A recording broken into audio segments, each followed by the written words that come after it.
Good afternoon, and welcome to this month's tarot spread review. July 6th, which was the first reading that we did for this month, I did the Hold Me, Thrill Me, Kiss Me, Kill Me spread from 365 Tarot Spreads by Sasha Graham. And there were some definite pros and cons for me for this reading. This, I think, was one of the first spreads that I've been playing with that I really felt uncomfortable and had a difficult time sitting to be able to complete the spread. Now, the inspiration behind this spread is that, according to the author, July 6th is the International Kissing Day, recognized in Great Britain, the United States, and in Canada. And I found it interesting and uncomfortable for myself to have a spread that focuses all on the act of kissing. And they describe how they decided to use kissing cliches as the way to discern between the different card meanings and the different elements of the spread. And so one of the interesting things about doing spreads, especially if you're doing a spread created by someone else, is to look at where in the spread do I feel uncomfortable? What is it about this spread that makes me feel uncomfortable? And sometimes I know I have in the past come across a spread and looked at it and said, ew, or ick, or that feels uncomfortable to me, and basically walked away from it and never really kind of sat with what is it about the spread that makes me feel uncomfortable? What is it that I'm really feeling averse to? Because a lot of times our areas of resistance come up in those icky feelings, those icky sensations that we have in our bodies. And we're so conditioned and trained to ignore that. If it makes us feel awkward, if it makes us feel uncomfortable, if it makes us feel negative in any way, we have to ignore it. We have to suppress it. We have to push it away. We have to move on to something else. And so for me, one of the biggest things about this was to really explore before I even got into the spread or into the meanings of the cards, to understand what is it about this spread in general that has me going, I would rather try to pick a different spread from a different day. And, like in that exploration, one of the things that came up was just, a general fear of intimacy. When you've been hurt, when you've had different things happen to you throughout your life, it can make something as simple as a kiss become a weapon and puts you into a trauma response and puts you into an uncomfortable response.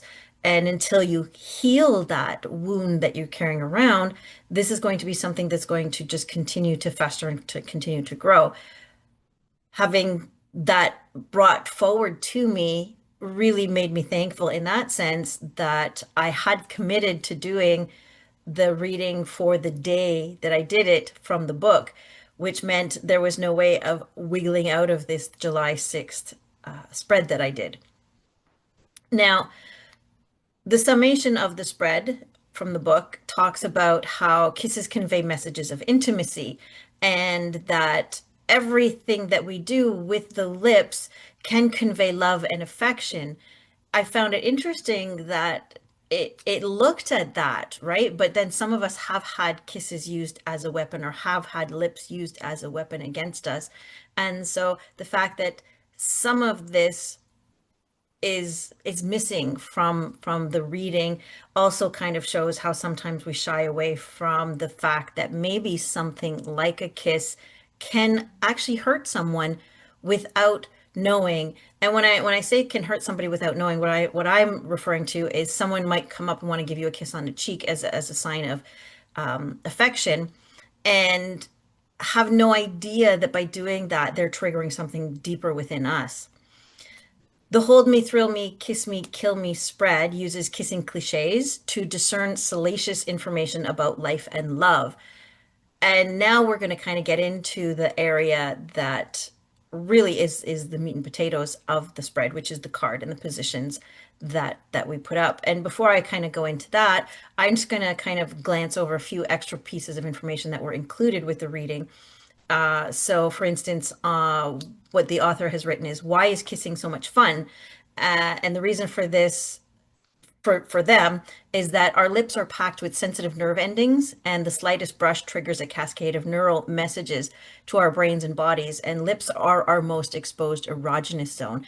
And I find it interesting because between the lips, the palm of the hands, and the base of the feet, that is where the majority of our nerve endings are found, which is why things like reflexology will spend a lot of time either massaging areas of the hands or massaging areas of the feet. The lips, because can be such an intimate place on the body, are looked at less often.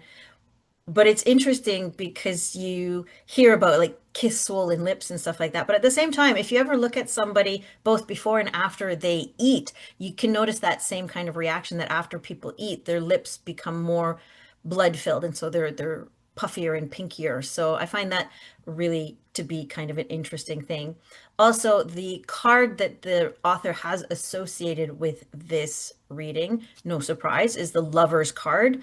They put in here that the lover's card represents kissing and implicit sensuality, and the Golden Dawn assigned an attribute to each major arcana card. The lover's card was assigned smell, and rightly so. Kissing engages most of our senses, taste, textures, and secrets, and the emotions. So through the scent, we instinctually examine the pheromones of our lovers. And it's interesting that would be put in there because a lot of times human pheromones are very, very, very subtle. And so, unlike in animals where pheromones are definitely secreted in order to attract a mate, but it is interesting because if you have somebody that comes up to you and wants to give you a kiss, whether it be like somebody that you care for wants to give you a kiss, or if it's somebody that's meeting you and a kiss is part of their greeting, their cultural greeting, if they have a smell that you dislike, first reaction is to put your hands up and go, whoa, take a step back, have a shower, and then maybe you can come and give me a kiss. Now we're going to look at the cards and the positions that they had. Now, because they're using cliches, there's very little to be said about that. What I will look at as I'm going through the 9 cards of this spread is the way that they have taken that and come up with the question. So, for instance, the first position that we had was from the Judas kiss. Most people who are familiar with the story know that the Judas kiss is when Judas kissed Jesus on the cheek, which betrayed him to the Romans. The question that they had that came from this is, what can I not trust? Now, you can look at it from that perspective. However, when you're looking at the Judas kiss was he purposely betrayed. And so this could be an area to explore where am I betraying myself? Where am I betraying others? Where is there betrayal around me? What is a risk if I betray? Those are to me, those are more the kinds of questions that I would be looking at from a term such as the Judas kiss. The second, kiss the cook. And the question that they had for this is, what am I creating? I kind of like this one because I just love having a question about creation and putting it back kind of like onto ourselves about, what is it that I'm creating? What is it that I want to create? What is it that I have the space and the opportunity and the capacity to create?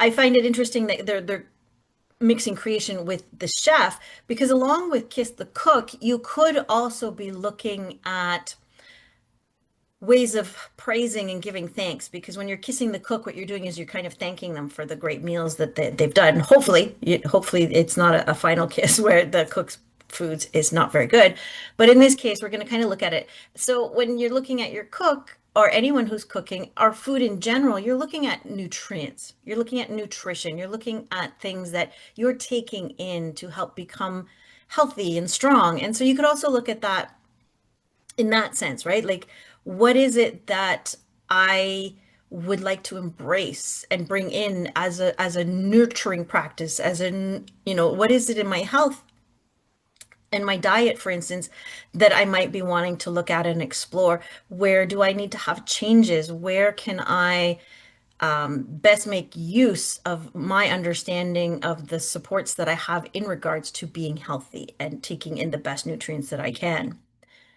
The third one they have is blowing a kiss. And this one is, kind of a lot of when you see people that are too far away. So I'll blow you a kiss. When you have, say, someone up on stage doing a performance, they'll blow a kiss off to the audience and all that kind of thing. So it's kind of, to me, blowing a kiss is sending a message of affection from afar. And so this one, the question is, does someone need extra love from me right now? And again, the question is okay for what you're doing. Some of the things that when I look at this one, I think, like when you're blowing a kiss off to someone, you can be looking at, does someone need extra love from me? Like is the question here, but you could also be looking at how can I best express my feelings for people who are far away? Who is it that's far from me at this point that needs to know that I'm still here? Who can I reach out for? Think about when you're kind of doing these kinds of questions. You can also think about the people who have been popping up in your mind or kind of coming across in your thoughts and asking, like, is there a reason why these people are coming up that I need to kind of look at? What can I take from the people that are kind of popping into my mind? The fourth card that they had was kiss and tell. And this is kind of locker room mentality, I think, kind of where you think about it, where it's like you see people sitting around in the locker room and they're going, "Oh yeah, I went out with so and so," and you know, there's less of that intimacy and more of the bragging about it, so that the kiss itself is almost meaningless compared to the ego boost that can come from it. And this one they had like, who is talking about me? I really personally in my code of ethics, I put all of my questions that I have in my spreads and all of my focus on the person that's asking me the question. I will rework questions when people come to me wanting to know things about other people because they are the point of the reading. They are the ones that have the power. So when you're asking who's talking about me, you're asking me to tap into someone else's energy to be able to see what's going on around that person. And it's just an icky kind of practice for me. And so I would take this question and I would turn it around to be to the other way, right? To put the power and the onus and the emphasis on the person that is asking the question and be asking something like, where am I out of integrity with how I'm talking about other people, right? Because you're looking at this is a phrase around I did something and now I'm telling it. It's less about who's talking about me and more like, well, where have I stepped out of integrity? Where am I being less than moral? Where am I being less than even just kind to other people because I've done something with someone or I've done something and now I'm going around and sharing it around as, and most of the time it's kind of gossipy, right? So it's looking at where do I need to look at how I'm talking about other people. The fifth card is the kiss of death. This kind of I chuckled right now because it connects to that kiss the cook, right? And I had said, like, if you're kissing the cook because it's a kiss of death. So I actually had kind of used that already. And death is all about transformation and change. So I really do think that having the question, what is transforming, is good. And for that one, what I would do is less alter the question and more lengthen the question, because if you're doing this about intimacy and you're looking at this around different things, you can say, what is transforming in my ability to understand my relationships, in my capacity to be kind and loving to other people, right? So you would keep that, what is transforming, and then finish the question out with something that you want to know specifically. Kiss my derriere.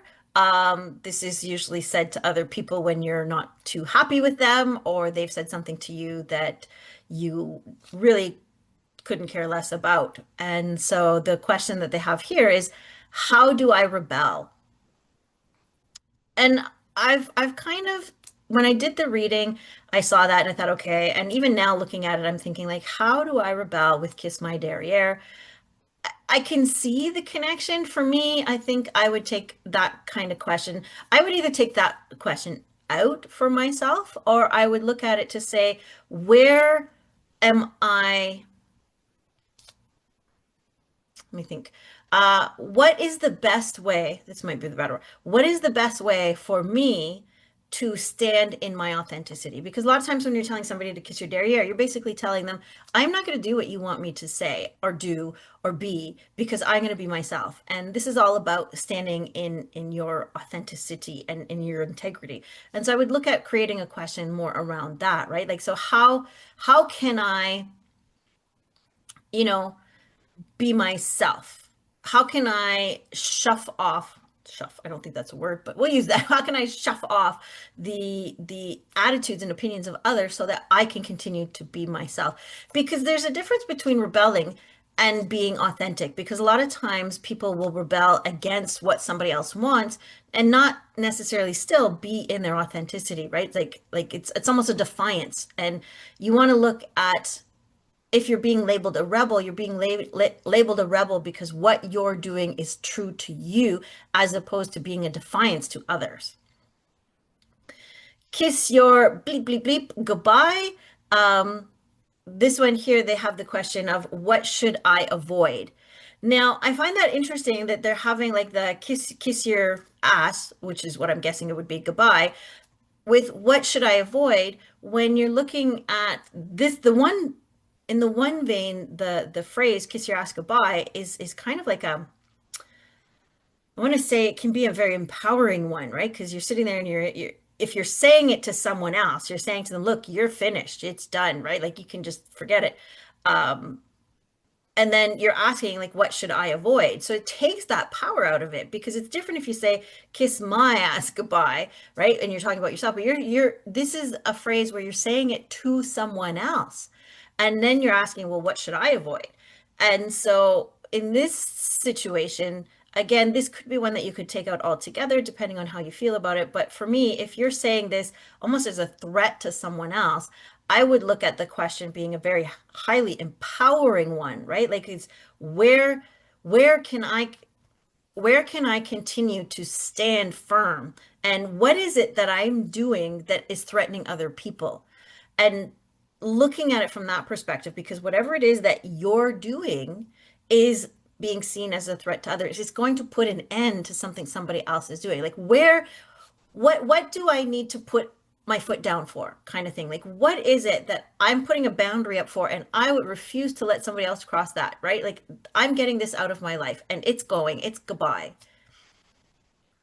The next question is the French kiss.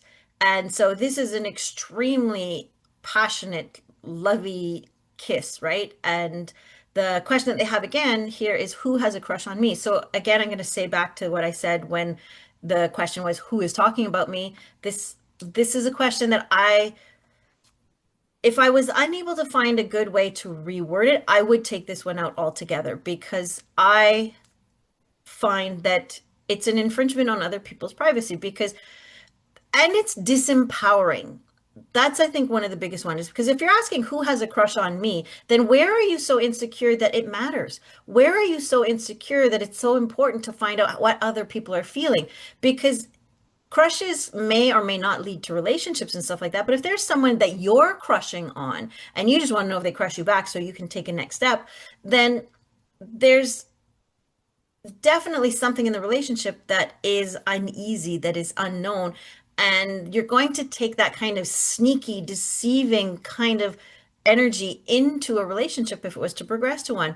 So for the French kiss, I would look at making more of a question around passion, because that's what the French kiss is all about, right? Like, so what is stoking my passions at this time? How can I use my passions to create even deeper intimacy? How can I, you know, find a way to convey my loving nature, and how can I be, and if you're looking for a relationship, you could have a question along the lines of like, how can I become much more attractive to others? How can I um impact how I'm seen and accepted by others And again, it's all about moving from what are other people thinking about me, because that again, it's a disempowering and it automatically puts you into a position of lacking self-esteem, lacking self-love, lacking self-respect, because you're now begging for what's going on outside to be able to validate yourself. And it needs to come the other way. You need to validate yourself. You need to love yourself. You need to value and stand in your self-worth so that it makes no difference who has a crush on you as long as you have the crush on yourself. And the last one, chocolate kiss. Now, this is one I had never heard before as being a big kissing cliche. So I really can't say much about the chocolate kiss. And the question that they came up with is there someone I should be kissing right now? Again, it's a yes no question. You could easily answer, yes no question. You can ask yourself, is there somebody I should be kissing right now? And you can kind of feel whether there is or not. And so I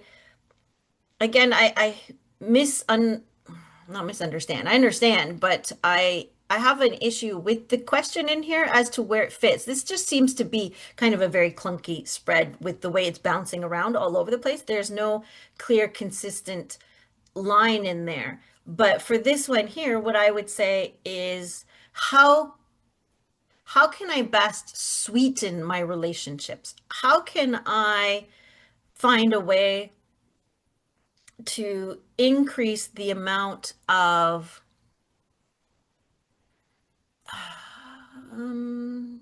yeah, sweetness we used. I'm thinking like, how can I best take action to increase the way that I am seen by others? That's a really clunky one. I wouldn't do that. What are some of the ways that I can reconnect with my childhood innocence? How can I bring more, um, I want to say naivete, but that can have a negative connotation to it. But, like how can I bring more curiosity, more play, more fun, more joy into my relationships? That's maybe the better way to do it.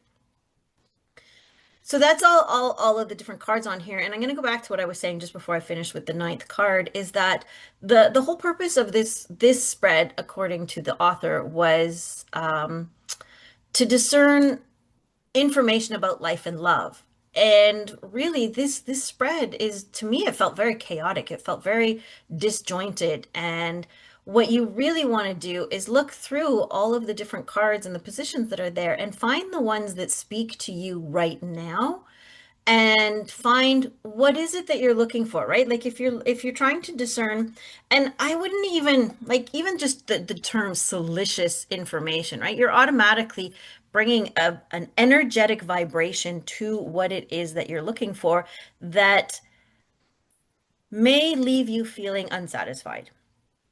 So what I would say is if you want to use like these kissing cliches, what you want to do is you want to look at using the kissing cliches in order to help gain clarity around the one side is how can I improve my relationships? How can I help to uncover areas that I can grow and expand upon? And on the other side, you could look at it and say, where am I struggling with intimacy? Where is intimacy something that has a lot of wounding? And how can I begin to heal the process so that I can become much more connected and intimate with myself, and then therefore with that intimacy that I've nurtured and built inside myself, I can then be able to share it with other people. So I hope you enjoyed the breakdown of our July 6th Kiss Me, was it Hold Me, Thrill Me, Kiss Me, Kill Me spread. And I hope you come back next week when I will be doing a variation of this spread and using some of the suggestions that I made to kind of demonstrate how you can take a pre-existing spread from someone else and tweak it and alter it to make it something that you can get a lot of good clarity for. So in the meantime, take care and I will see you next time.